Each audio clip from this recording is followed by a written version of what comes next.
Good morning.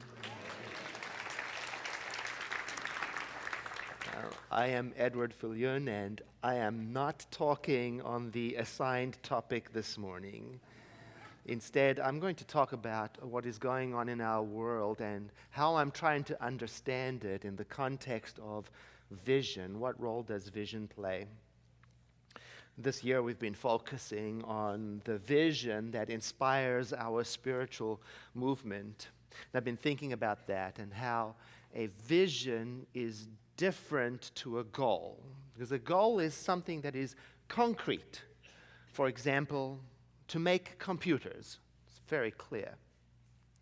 I've been remembering a friend I had who was a businessman, and he had a goal. His goal was to make a lot of money. And so he set about creating a very successful company that did just that. But he wasn't very happy. It wasn't satisfying him in a meaningful way. He had a goal, but apparently he didn't have a vision. He didn't seem to know why he was making money. You see, a vision describes the why.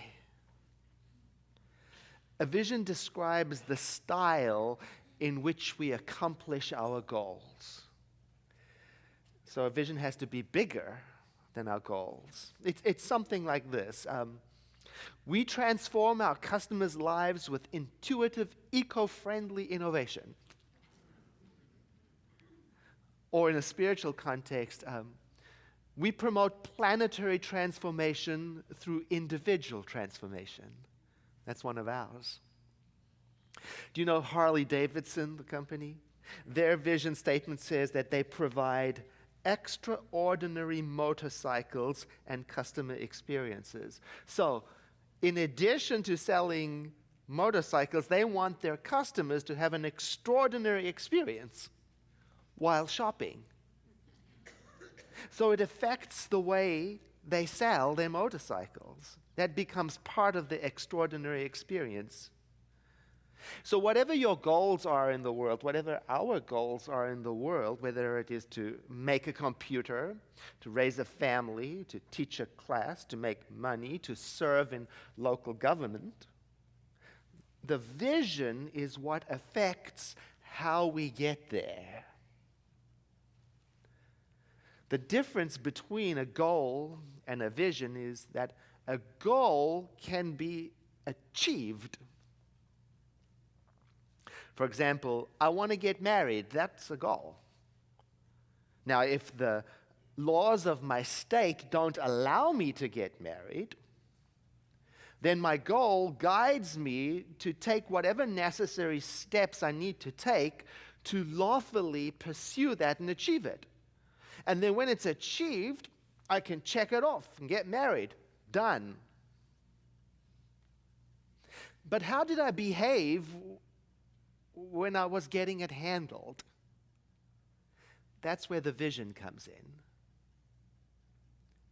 See, a vision can't be checked off as complete because it's something that is ongoing. It tells me how to act, how to behave when I'm working toward my goals.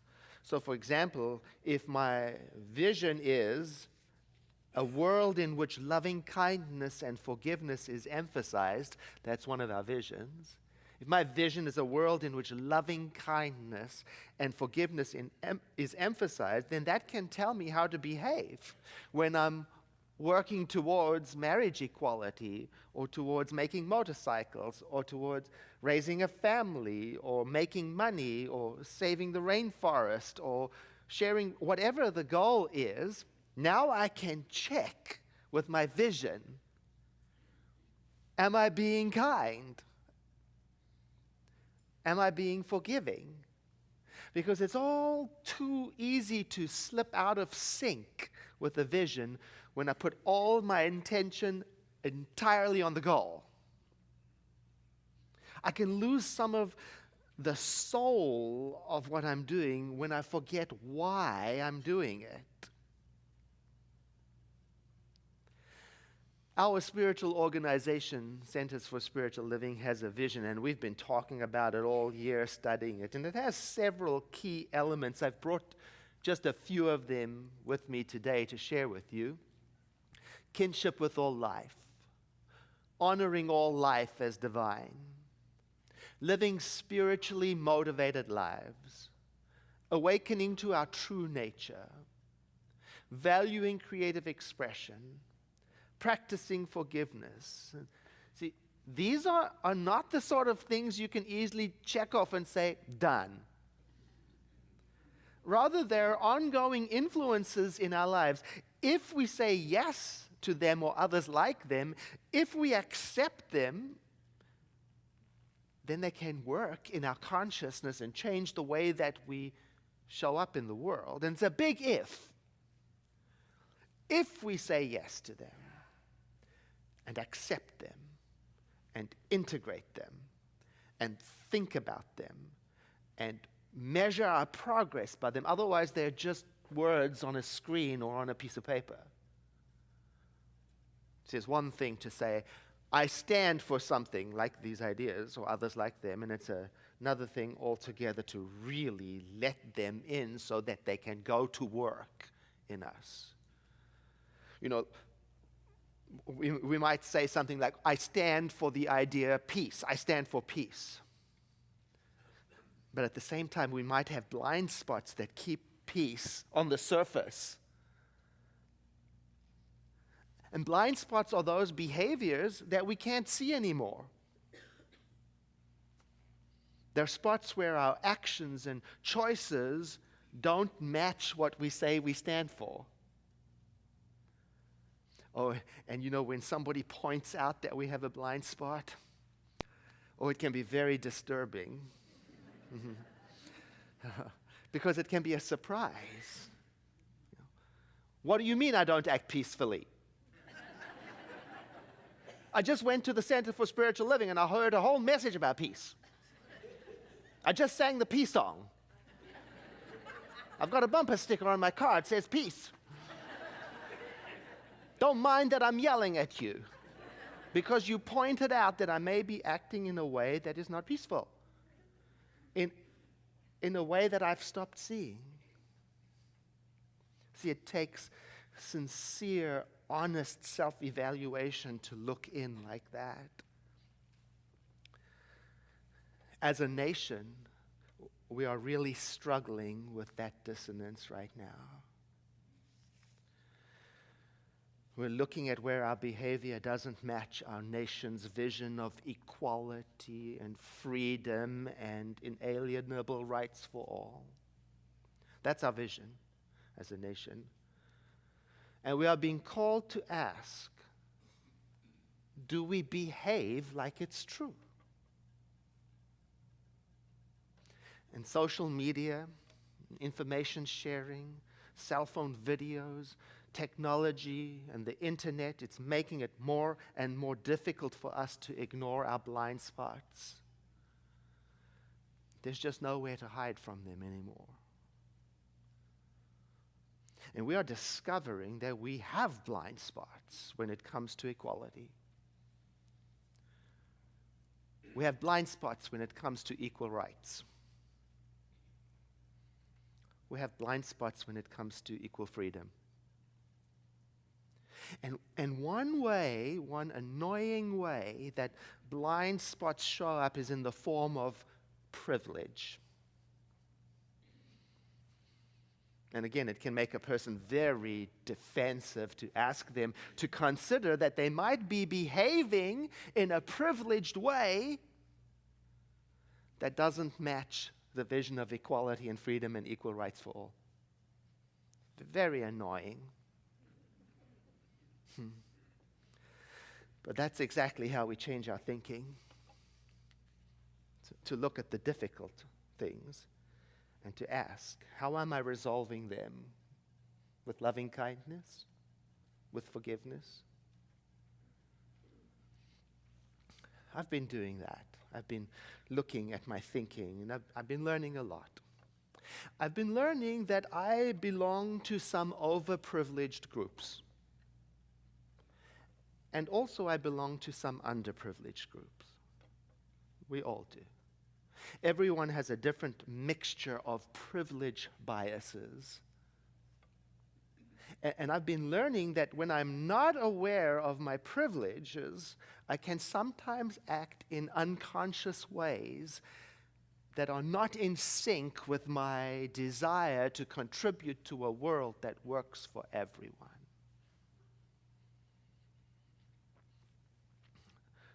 Let me illustrate it. I am a naturalized citizen of the United States of America. So the privilege of serving as President of the United States is not available to me.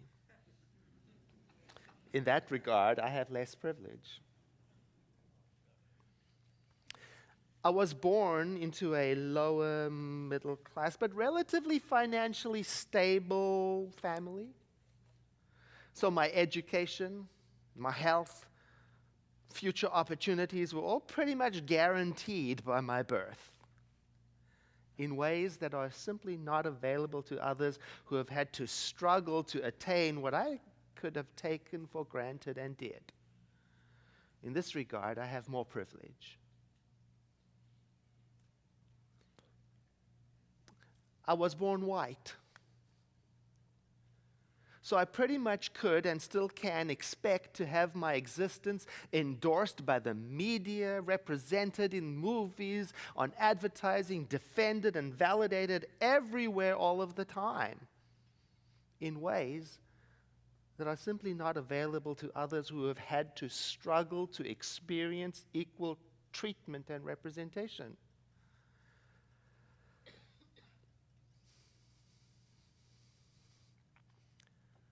I was not born heterosexual. If you are born heterosexual, then all of your life you have had rights assured, protected by the state. Rights that non-heterosexual people have had to go to the Supreme Court to secure. Your life has been legal since your birth. Your life has been considered normal and natural since you were born in ways that some people have never experienced.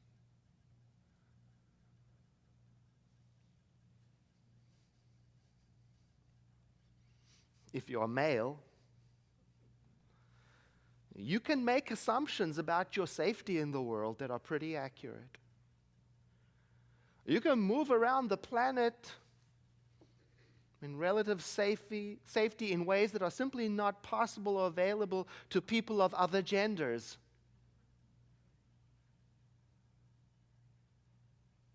And so it goes. On and on. There are all kinds of privileges that you may or may not belong to. The privilege of gender, the privilege of being in a relationship, the privilege of being attractive, the privilege of being wealthy, the privilege of being Christian, and many others. And the more privileged group a person belongs to, the more important it is, in my opinion, for them, for us, for me, to examine my blind spots to see if I'm staying true to the vision of unity, equality, or whatever the vision is. Am I treating people who are not in my privileged group equally?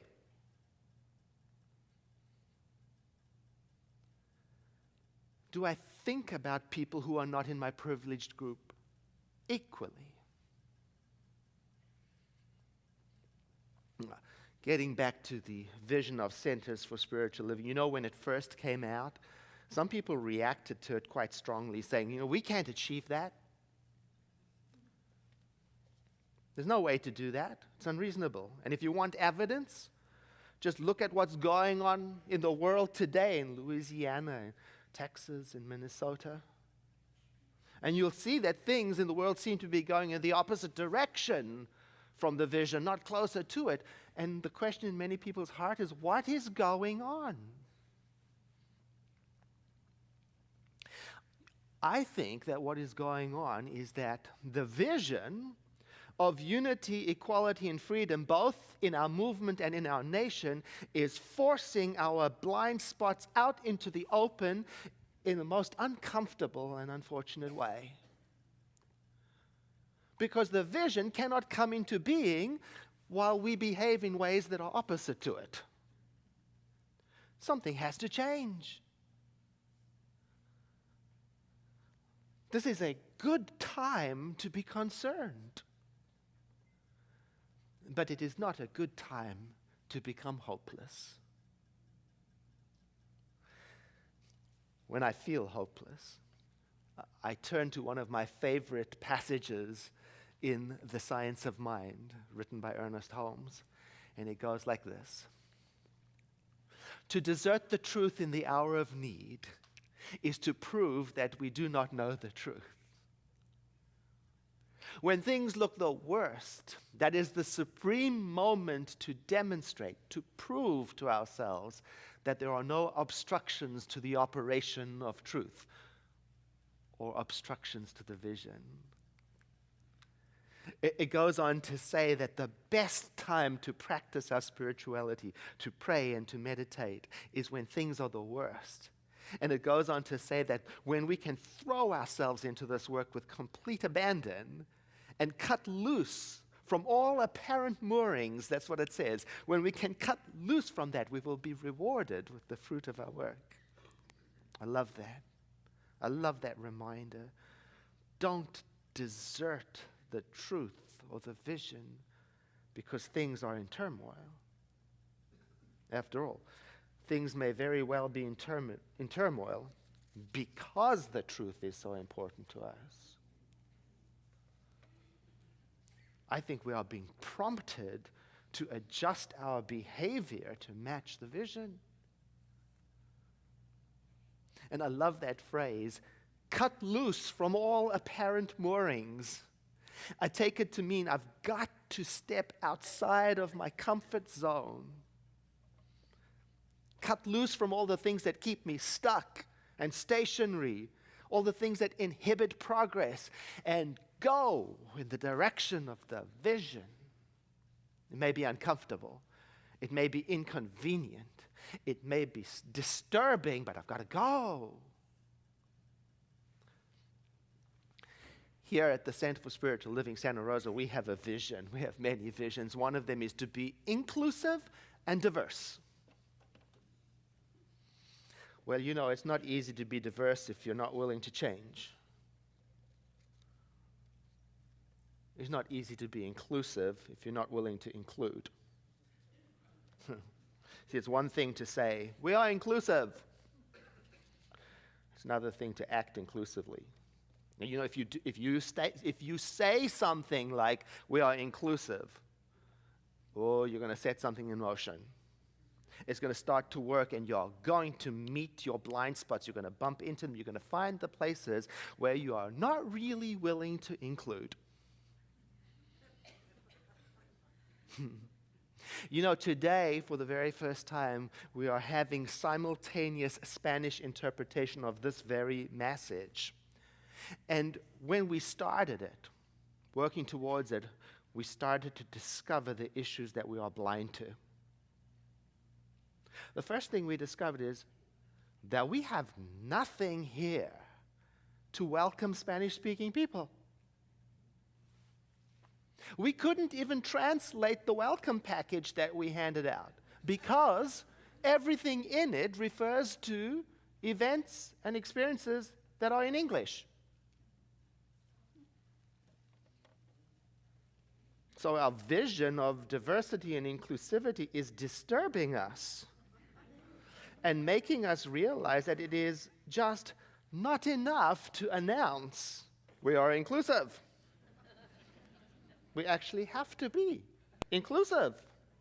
And so we are learning. We have a long way to go to become welcoming. It is not enough for a nation to say, all people are equal.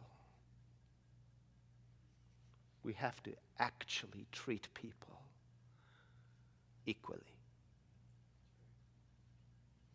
Well, that's the whole point of a vision. to disturb us out of our stuck places, to break open the mold, to be larger than where we are now, to be so large that it drags us through our stuck places into the freedom we say is so important. My colleague in Seattle, Dr. Kathy Ann Lewis, she retold, the metaphor of the caterpillar that becomes a butterfly as a metaphor for change. She told it in a way I'd never heard before. She said, it's not like the caterpillar just drops a few legs and sprouts wings and bam, it's over. No, it's nothing like that at all. At some point, the caterpillar is filled with this urge to fly. Call it a vision.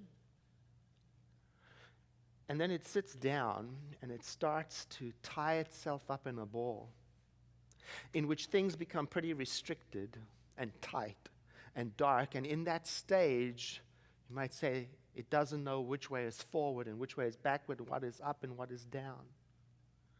It's disorienting. And then something miraculous happens. It melts down completely into a cosmic soup.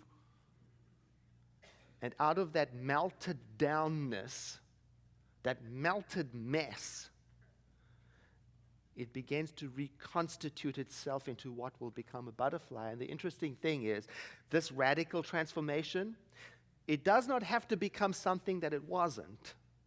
You might say the glory of its new self is resurrected from the same substance that life created it from. In other words, the vision doesn't terminate it, the vision transforms it. I learned a very important lesson from that version of the story. I learned what transformation means. It means change, not just ordinary change. Radical change. We are going through radical change in our nation, and quite possibly because we have a vision of unity, equality, and freedom for all.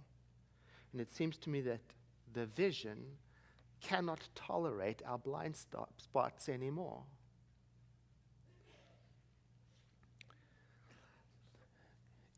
In another book by Ernest Holmes, who is our founder, he writes, "Whenever we become engulfed by negative and undesirable circumstances, one of two things usually happens. We either use our faith or lose our faith. It is easy to trust in our faith when all goes well. But the real test of a person's faith occurs when life becomes difficult and disaster strikes. It is then that we need to be still, and I say, and trust the vision." That's what I'm focusing on. Faith in the vision.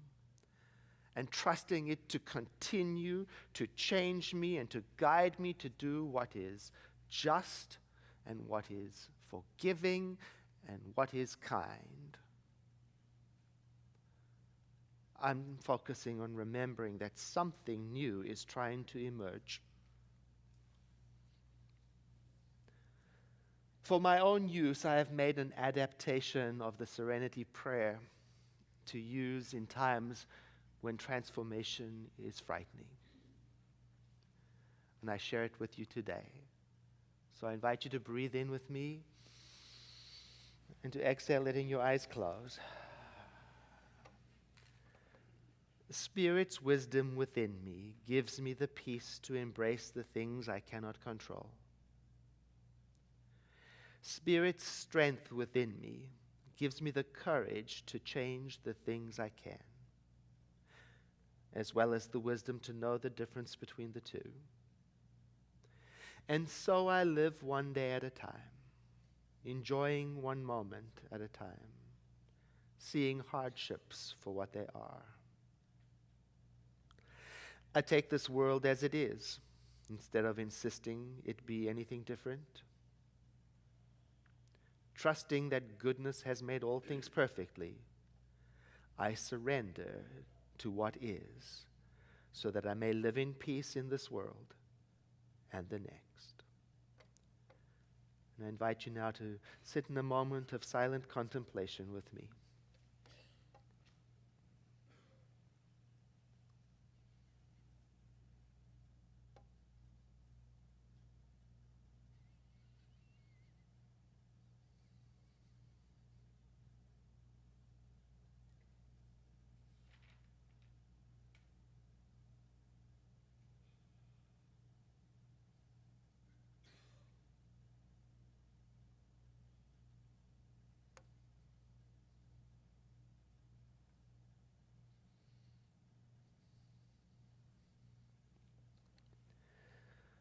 And I invite you now to take a deep breath in, followed by a sigh.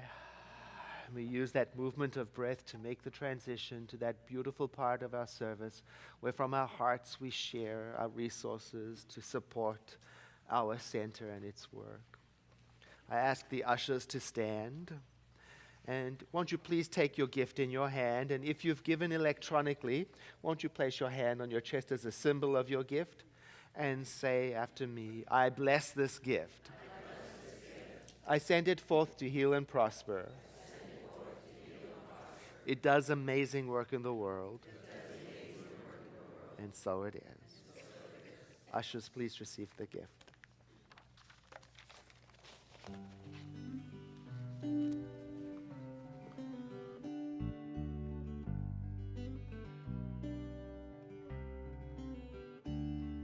Forgiveness sets me free.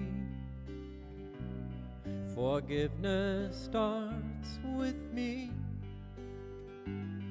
Wherever I go, whatever I know, forgiveness sets me free. I forgive someone right now. I may not know just how to begin to let go, so I let love show me I forgive someone right now.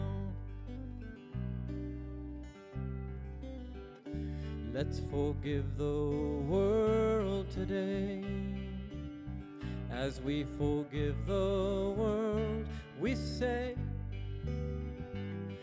it opens our hearts, it works from the start. Let's forgive the world today. Forgiveness is the love that I send. Forgiveness leaves me nothing to defend. Forgiveness always gets me to the end of what I thought I knew to be true. What brings me pain may not be true, and it may not be you. I forgive myself inside. I know that love will guide me, for no matter the sin, there's a place to begin. I forgive myself within.